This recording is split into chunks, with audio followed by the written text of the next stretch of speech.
My name is Chris Daboul, founder of Esperlux. Thank you for watching as we come to you from Geneva Watch Days 2023. Joining me, two of my favorite people in independent watchmaking, Felix, Martin from URWERK. Great to see you guys. Great to see you. How are you? It's a pleasure to be here with you now in the third edition of this Geneva Watch Days. And good to have you back here, Chris. It's always good to be back, and it's the first time I get to have both of you guys on camera.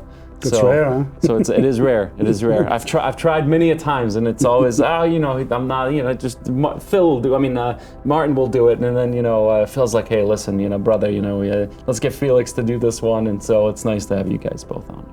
Couple of announcements and releases from the brand, which is really exciting. The first, UR-100V Stardust. This is the first gem set UR-100 from URWERK.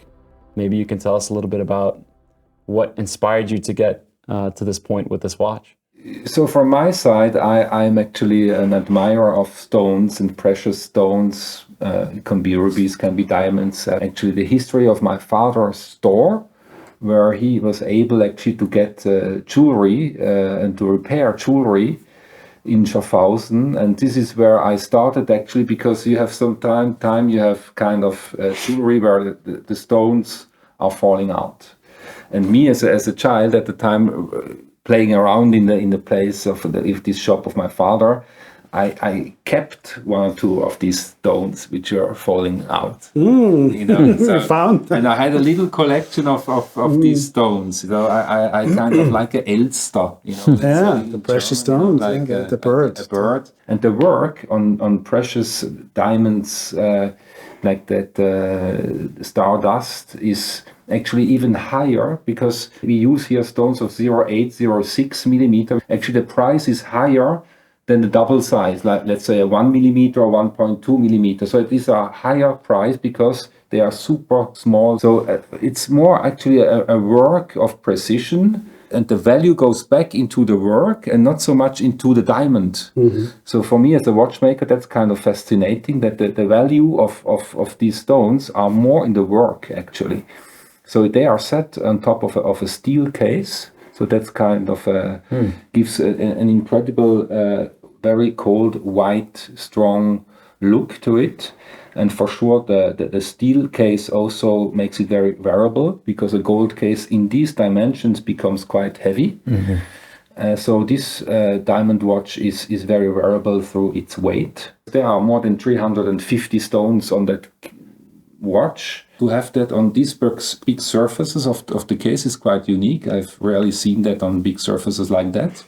And it gives an appreciation also to the design of the UR-100, which is a new and very nice way to see that piece. It's kind of like the quality of the material. It's like on the metal, it becomes, when you see it from a bit afar, it's like a shinier metal, So it's used in a very different way than diamond usually is used. And I also like, of course, that with the name Stardust, you have actually a name for the material that we all are made out of. So it's everything, all the matter existing is actually made out of the stardust. Like if it's us or the metal or the stones. So it's the substance, the matter. So it's diamond is just in this sense an absolutely astonishing material. It's a limited edition to 10 pieces, if I understand correctly. So we are looking into having a limited production of 10 pieces per year. 10 pieces per year. Yeah, this is what we are looking at in this piece. Maximum, I have to say. And the price point? That's a good question. We have to talk to our commercial department. It's interesting that you guys are both wearing one of the older flagship models of the brand, and with on Martin's wrist with the 210 full metal jacket, which is the watch that captivated me when I first saw her work. And then Felix, you're wearing the newest flagship model, I guess, for the brand, the UR-100, in a full jacket look, but this time it's in titanium. I wonder. Full Titan jacket. That's right. Full FTJ. That's right. Full titanium jacket. I just wonder with you guys, if you now, when you develop new models, right, when you're introducing them. How much are you taking into consideration ergonomics? Whereas previously in the past, right, it's a little bit bigger, maybe it's a little chunkier. It's still an incredible piece of art. But Chris, okay, I got you there. But Yeah. you know, you have also different physiognomies. So you have different physical. You know, on a Martin's wrist. Yeah. This is the perfect size. Yeah. This is not a bulky watch. Sure. Yeah. I have a thinner wrist, Yes. so this is somehow in proportion. And you also wear the 210. I've seen you wear the 210 gunmetal. Not with the bracelet. Not, I'm not so much on the bracelet. For me, it becomes too heavy. And you also get used to, of course, it's you have to get used to it. Yeah. It's not that you forget about it on your wrist. So it's like different somehow emotions that you have next to it. It's interesting that I've always envisioned from the beginning on, our watches are actually, with a metal bracelet, because you have it extending around the wrist. So it's the material that the watch is made out of that somehow holds you, you know. The UR-100, the elegance and the ergonomic is surely an important, very important point. This watch, you put it on, I put it on, and I don't want to put it on. You want to take it off again. Yeah, You know? So I agree with you. and that must be the goal. And for this piece, of course, it's much cooler if you have it with a strap like this. Yeah, Of course, one could imagine it also with the, diamond encrusted bracelet. full diamond bracelet. I don't know. The future. The full diamond jacket. The full diamond jacket, so to say. All right. Why not? Why not? Hey, first you heard it here. Congratulations, by the way. It's a beautiful watch. I want to shift focus a little bit. I want to talk about something that's not particularly wearable. For Only Watch this year, you guys announced something totally wild, totally crazy, totally URWERK, the space-time blade. Yeah, That's it. absolutely. Cutting through time. Yes. Absolutely. Please, how did this happen? How did this come into being?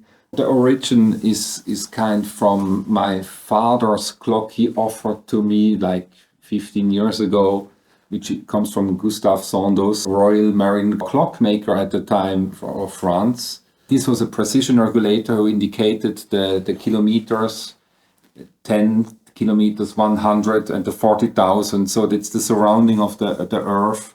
And this clock inspired me a lot because it's so nice seeing this clock run. It gives you a feeling of space-time.